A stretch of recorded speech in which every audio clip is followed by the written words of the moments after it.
Nako, ito po, meron pong part 2 ng matinding sagutan tungkol po sa issue sa West Philippine Sea ni Senator Pangilinan at ni Marcoleta. Ito po si Senator Marcoleta, tila mukhang napipikon na at medyo nagdadabog na po siya dito po sa mapapanood natin video. Bago po natin simulan to, huwag niyo kalimutan na mag-subscribe dito po sa ating channel para updated ka kapag lalabas tayo ng reaction video. Simulan na po natin to.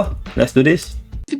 Section 4. Kung hindi po tayo magsasubmit ng mapa, saan po kukunin ang coordinates? Yun lamang po ang paraan para po yung ating pinapangarap, pinapanaginip na West Philippine Sea, mailagay naman po sa mapa. Yun po ang pinakamaganda. Grabe, no, talagang yung paglipat niya ng page nung binabasa niya at yung salita niya, talagang napipikon na si Senator Marcoleta rito. Ito po ang sa akin, no, hindi naman po issue yung coordinates na yan eh. Ang UNCLOS na po mismo ang nagsabi na atin po ang teritoryong yan. Siyempre po, legit ang UNCLOS. International law yan. Diba? At dapat sundin ng kahit sinumang bansa na nakapaloob dyan sa UNCLOS. At nakapaloob po ang China dyan sa UNCLOS, diba? Pero bakit hindi nila nire-respeto, diba? Yung UNCLOS. At pagkatas nating mailagay sa mapa, ay lalakas po lahat ang ating paninindigan dahil nakalagay na po sa mapa eh. Kahapon po pinakita ko yung South China Sea. Hindi po ibig sabihin na yung South China Sea, sa China po yun. Hindi po. Pangalan lang yun eh. Yung 6.1, yun ang chapter po doon sa S-23 para basahin po ninyo at makita ang coordinates. Talagang ano na siya, no? Pikon na. Kumbaga yung tono ng boses niya ay mataas na. No? Ganun na katensyonado dito po sa session po na to at sa debate po na to ni Pangilinan sa kanila Marcoleta. Wala po tayong pinagtatalunan tungkol dito. Wala po akong, hindi ko po kailanman dinidepensa ng China. Gusto kong palakasin ang ating paninindigan dito. Hindi ka uupo dyan at makikipagdebate tungkol sa mga bagay na yan sa China kung hindi ka pro-China. Di ba? Wala dapat pag-uusapan. Ako po itong sa akin, no? Maiintindihan ko pa sa Senado, meron talaga dyang majority at minority. O pro saka anti. Di ba? Ganun po yun eh. Pero pagdating po sa issue natin sa West Philippine Sea, bilang Pilipino, dapat hindi ka na mag-o-oppose eh. Diba kasi Pilipino ka eh, dapat pro-Philippines ka. Kaya po dito po sa issue po na to, talagang hindi ko maintindihan na meron po talaga tayong mga opisyal sa gobyerno na talagang masasabi po talaga natin pro-China. Kahit ano pa pong sabihin nila na hindi sila pro-China, legit pro-China po sila. Kasi may mga ganito pong tagpo eh. Diba? Kasi kung talagang Pilipino ka, wala nang dapat debate. Diba? Wala nang dapat pag-uusapan pa. Dapat para sa Pilipinas ka. Dapat ipagtanggol mo ang atin, 'di ba? Para sa Pilipino, para sa Pilipinas. Atin ang West Philippine Sea. Ang EEC na yan, atin 'yan. Legit na atin 'yan, inaward sa atin 'yan sa arbitral ruling noong 2016. Tapos nang usapan dapat, 'di ba? Pero meron po talagang mga ganitong mga nangyayari kasi nga po, meron po talaga mga pro-China. Bakit hindi po tayo magkaintindihan? Napakasimple lang nun. Hindi tayo Wala pong coordinates talaga. Hindi po ang mapa lang po ang magbibigay ng coordinates. malamang marahil hindi tayo nagkakaintindihan dahil gaya ng nabanggit ko kahapon, kahit na magdebate tayo hanggang sabi ko nga, Kingdom Come, tungkol dito sa meets and bounds na ito, hindi magbabago yung arbitral ruling na sinasabing mali ang China, Tama. hindi dapat nagtatayo ng mga illegal structures ang China sa Tama. ating exclusive economic zone. So bakit tayo bumabalik dito sa debate ng meets and bounds? Para sa ano? Para pahinain natin yung naging award natin sa International Tribunal? Oo nga eh, kumbaga sa akin nga, no, tama lahat ng sinabi dito ng Senator Pangilinan. Di ba wala na dapat pag-uusapan eh, kasi inaward na nga sa atin ng arbitral ano yan eh. Di ba? Arbitral ruling eh. Di ba? Legit po tayo na nagmamayari niyan. At nire-recognize po yan ng UNCLOS. Di ba? Nire-respeto rin natin ang UNCLOS. Ang hindi natin maintindihan dito, itong China ay meron silang sinasabi na 9 to 10 dash line na hindi po yan nire-recognize ng international law. Sila lang po ay may pakala niyan, no? Wala pong nagre-recognize dyan sa 9 to 10 dash line po nila na yan. Tandaan nyo yan. Tayo po legit po nagmamayari ng EEC po natin na yan sa West Philippine Sea. Kaya tama po dito si Senator Pangilinan. Dapat wala nang debating ganito eh. Wala nang kailangan may coordinates, dapat may post yan na meron tayong ganito, makikita kung saan yung sakop natin. Legit na nga po eh, nasa arbitral award na po yun eh. Arbitral ruling na eh. Diba? Nasa UNCLOS na yun eh. Alam na ng UNCLOS yan eh. Nire-respeto ng UNCLOS lahat ng yan at dapat respetuhin din yan ng lahat ng bansa. Pero itong China at itong mga pro-China ay hindi nila maintindihan yun. Talagang gagawa po talaga sila ng issue para magkaroon ng butas. Ito po yan eh. Kumbaga binubutasan tayo. Siyempre pag nag-coordinates tayo, 'di ba? Naglagay tayo ng anong coordinates diyan, 'di ba? Magkakaroon po yan ng butas para sa China. Hanggang diyan lang pala yung ni-recognize nyo na sa inyo O so, dapat pala ito sa amin na to. 'Di ba? Hindi dapat ganoon eh. Hindi tayo dapat ang naglalagay ng ganun diyan. Nag-award sa atin at ang UNCLOS ang nakakaalam niyan. Sila ang nag-award sa atin eh. 'Di ba? Sila yung nakakaalam niyan. Sila yung talagang head niyan. Nagagas yung ba yung gusto ko sabihin? Hindi na natin kailangan pang sabihin na hanggang dito lang tayo, yung 200 nautical miles natin hanggang dito lang. Sa 200 nautical miles nga natin pumapasok sa atin yung China eh. 'Di ba? Hinaharas tayo sa West Philippine Sea. Nasa loob sila ng 200 nautical miles natin. Sila po yung mali, 'di ba? Sila ang nangaharap sa atin, 'di ba? Para questionin natin na yung award natin ay kulang, para bigyang duda na tayo nga ba'y nanalo?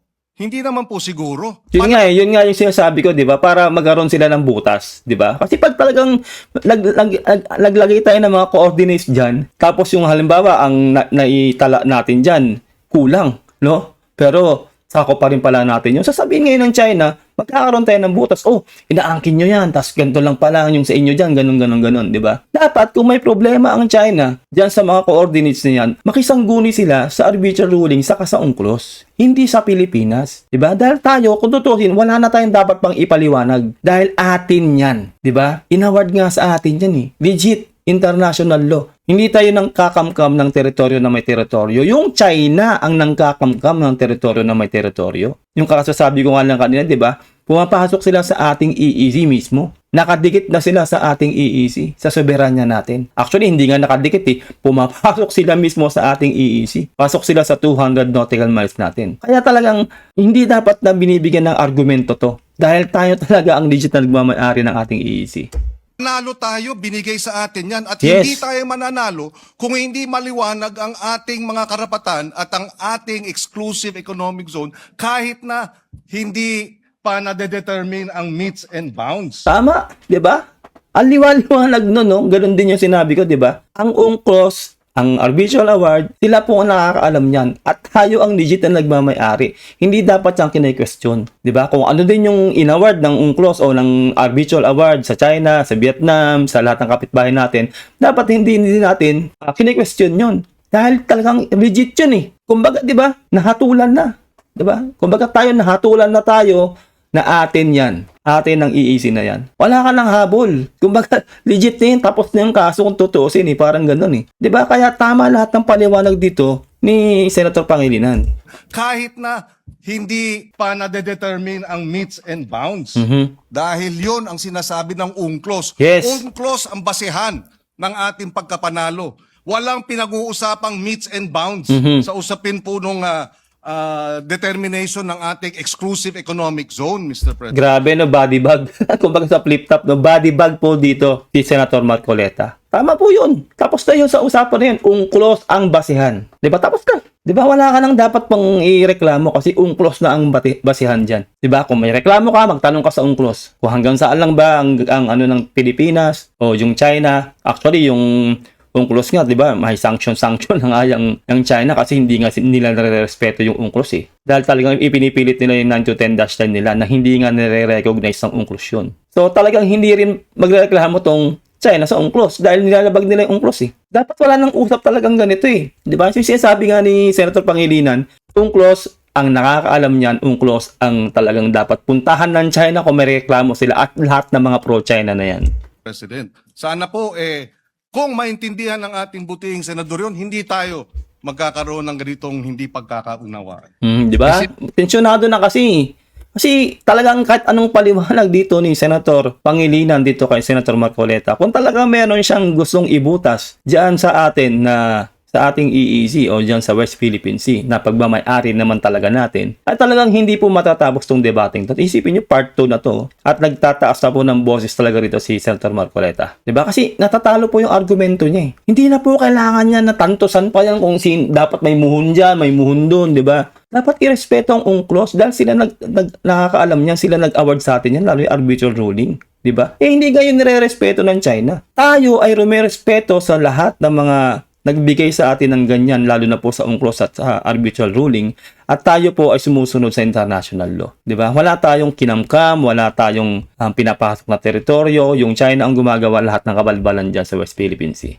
Senador yun, hindi tayo magkakaroon ng ganitong hindi pagkakaunawaan. Kasi binanggit po ninyo kahapon yung Administrative Order 29 at saka yung Republic Act 12064. Ang sabi po ninyo, doon makikita yung mga coordinates. Basahin po ninyo kung merong Hindi coordinates po doon. natin Wala po. sinabing doon po makikita ang coordinates. Ang sinabi po natin ay nakadefine doon ang ating ang West Philippine Sea. Dinefine nga po, Mr. President, na pinag-uusapan, paano maitatala nga po sa mapa? Ayaw po nating itala sa mapa, Mr. President. Yun lang po ang punto eh. Binabanggit kasi natin at sa batas natin, ni-require po ang NAMRIA at ni-require din ng DFA na mag-submit ng mapa hanggang ngayon. 12 years na po nakararaan. Ba't hindi po natin maitala? Point of information, Napaka-importante Mr. po President. na magkaroon. Just for Grabe, pikod na si Senator Marcoleta rito. the information of the good senator, 2024 meron na pong mapa ang NAMRIA. Aroy, ayun na nga. Talagang body bag po dito si Senator Marcoleta, no? So hindi totoong wala pang Ang sinasabi ko po, Mr. President, hindi po sinasubmit sa mga kinauukulang dapat hindi po ang ipag-submit. sinabi po ninyo wala pang Saan isasubmit? Sa China? Wala namang problema kung tutuusin eh. Dapat irespeto na lang ng China yung atin. 'Di ba? Yung inaward sa atin. 'Di ba? Yung talagang dapat i-recognize nila yung UNCLOS. 'Di ba? Irespeto nila yung UNCLOS, yung international law. 'Di ba? Wala naman dapat pag-usapan diyan eh. Sabi ko nga kanina, 'di ba? Kung Pilipino ka, dapat maka-Pilipino ka. At tayo po ay legit na nagmamay-ari yan. Hindi po tayo ng kamkam. 'Di ba? Black and white po 'yan. Talagang inaward sa atin. 'Di ba? Hindi po 'yan imaginary natin lang na ay inimagine lang namin na amin yung EEZ na 'yan. Amin yung West Philippines na 'yan. Imagination lang namin 'yan. Hindi po katulad ng China. 'Di ba? Na imaginary line na 9 to 10 dash line nila kahit 1,000 dash line pa 'yan. 'Di ba? Na buong South China Sea ay inaangkin nila. 'Di ba? Na wala pong ganun. 'Di ba? Hindi po nire-recognize sa UNCLOS 'yon. mapa. Iba po yung hindi sinasubmit. Kahit na may mapa po, kung hindi nyo sinasubmit, hindi rin po tayo Pero magtatagumpay sa correction ating lang po. paninindigan. Anong hindi magtatagumpay? Atin na nga. Atin nga yan eh. Di ba paano tagumpay na yun eh, yung inaward sa atin yun? Malaking tagumpay na yun, no questions asked. Di ba? Kahit sino mang bansa na mag-oppose sa atin, na amin yan, amin yung i-easy nyo na yan. Oh, pakita lang natin ito, oh, inaward sa amin yan, international law, legit, legal yan. Panalo na tayo doon. Di ba? Panalo tayo doon. Hindi na kailangan yan ng muhon, kung sino ano man yan, coordinates. Di ba? Hindi na kailangan yun eh. Kung meron silang problema, makipag-usap sila sa UNCLOS. Yun lang po yun. Na maitala natin po sa pandaigdigan talaan ng mga dagat ang West Philippine. Hindi po ba importante sa inyo na maitala natin ang West Philippine Sea? Alayo ng ano eh, no? Alayo ng argumento niya. 'Di ba? Ang pinag-uusapan dito, yung pangaharas sa atin ng China diyan sa West Philippine Sea. Yun na lang po talaga yun eh. 'Di ba? Unang-una, i-easy po natin 'yon. Pumapasok sila sa 200 nautical miles natin. Hindi po sila nasa labas ng 200 nautical miles natin na. Kung makikita nyo sa mga video, 'di ba? Ang lapit na po nila sa baybayin natin. At yung kailan nga lang nakita po sila sa Manila Bay. Malapit sa Manila Bay. Andun na po sila hindi na po sa iisi natin ha. Sa mismong teritoryo na po ng Pilipinas. Ando doon na po yung Chinese mga vessel na yan. Diba? Ganun po sila katindi, ganun kakapal ang mukha nila. Diba? Hindi na po basta sa iisi natin sila pumapasok. Sa mismong teritoryo na po natin, malapit na po talaga sila sa bansang Pilipinas. Diba? At doon po sa Baho de Masinloc, tanaw na po sila. Diba? Lagpas na po sila sa 200 nautical miles natin. Kasi kung isipin nyo, diba? Yung mga bangka po ng mga mangingisda natin, maliliit na bangka lang po yun. Hindi po talaga sila ganun makakalayo talaga na sobrang layo o makakalagpas sa ating 200 nautical miles, diba? Ibig sabihin lang po nun, kung talagang nahaharas ang ating mga mangingisda, di ba, na hindi sila lumalagpas sa ating 200 nautical miles, ibig sabihin, ganun po kalapit o ganun po ang pagpasok-pasok lang ng China sa ating EEZ, di ba? Talagang legit sila po ay trespassing. Kasi po nahaharas nila ang ating mga mangingisda, di ba? Common sense po yan, ha? Yung barko talaga pong makakalayagyang ng kahit saan at gaano kalalim at gaano kalayo. Yung mga bangka po ay may limit po yan, lalo po yung gasolina niyan. Ganun po yun. Ibig sabihin lang po, common sense, talagang yung China ang pumapasok sa ating 200 nautical miles o sa ating mismong EEZ. At sinabi ko nga sa inyo, di ba, hindi lang po sa ating EEZ na sila pumapasok, sa mismong teritoryo na po talaga ng Pilipinas. Sa Manila Bay, nakita po sila doon, di ba? At itinaboy nga sila ng ating mga PCG. Ganun po yun. Mr. Senator, President, Point of information, Mr. with the President. indulgence of Senator Pangilinan, Senator Risa Ontiveros, you're recognized. Salamat po, Mr. President. Tama po si Senator Pangilinan. Ang totoo po, dun sa mapang itinatanong ng mabuting Ginoo, NAMRIA has prepared the maps anchored on the newly signed Philippine Maritime Zones Act and Philippine Archipelagic Sea Lanes Act and complying with UNCLOS and is awaiting the final implementing rules and regulations for publication. Yun na lang di ba, yung complying sa UNCLOS, malaking bagay na yun eh. At syempre, talagang ano tayo ng UNCLOS, di ba? Saklaw tayo ng UNCLOS. Kaya sabi ko nga sa inyo, di ba, kung talaga may reklamo tong China at tong mga pro-China na to, doon po sila sa UNCLOS pagreklamo. Di ba? Dapat wala na nga tayong dapat ipaliwanag eh. Dahil atin talaga yan. Hindi lang natin inaangkin yan, legit na atin yan. Di ba? Black and white. Di ba? Inaward sa atin. Kumbaga, real talk yan. So nandun na po, Mr. President, ang mapa. Salamat po, Mr. if I may likewise... Wala na, dinoble down po ni rito, Senator Hontiveros. Wala talaga, body bag. Body bag talaga dito si Senator Marcoleta. Kaya pikod na siya eh. Ayun lang po, no? So ano lang gusto nyo ating reaction video? Ikaw, anong may comment mo? Dito sa part 2 ng kanilang debate tungkol po dyan sa issue dyan sa West Philippine Sea. Mag-comment ka dyan sa baba. Huwag mong kalilimutan na mag-like sa ating video. Malaking tulong yan sa ating channel. Huwag mo rin kalilimutan na mag-subscribe para updated ka kapag naglalabas tayo ng ganitong reaction video. Ingat kayo lahat. Till next time, God bless and peace out. Bye.